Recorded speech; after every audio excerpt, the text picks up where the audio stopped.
नमस्कार, मी संदीप देसाई. बुलेटिनच्या सुरुवातीलाच आताची सगळ्यात मोठी ब्रेकिंग बातमी आहे. नरसई आडम यांनी प्रकाश आंबेडकरांना पाठिंबा दिलेला आहे. सुशीलकुमार शिंदे यांच्या समोरच्या अडचणी आता वाढणार आहेत.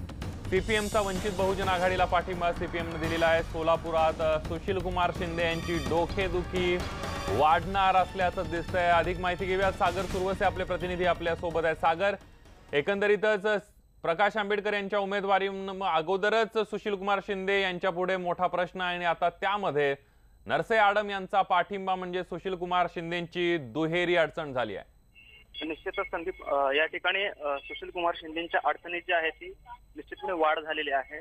कारण नरसई आडम हे एक ताकदवर नेते आहेत.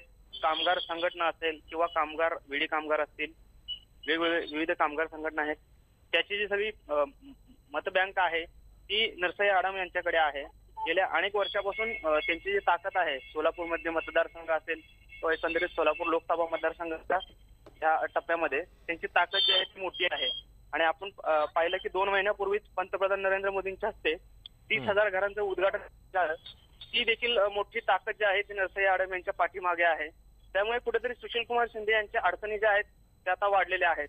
आणि आज नरसई आडम यांनी जे प्रकाश आंबेडकरांना जाहीर पाठिंबा दिलेला आहे, त्यामुळे निश्चितच कुठेतरी मतांचं ध्रुवीकरण होऊन सुशीलकुमार शिंदेंना या गोष्टीचा फटका निश्चितपणे बसेल असं बोललं जात आहे.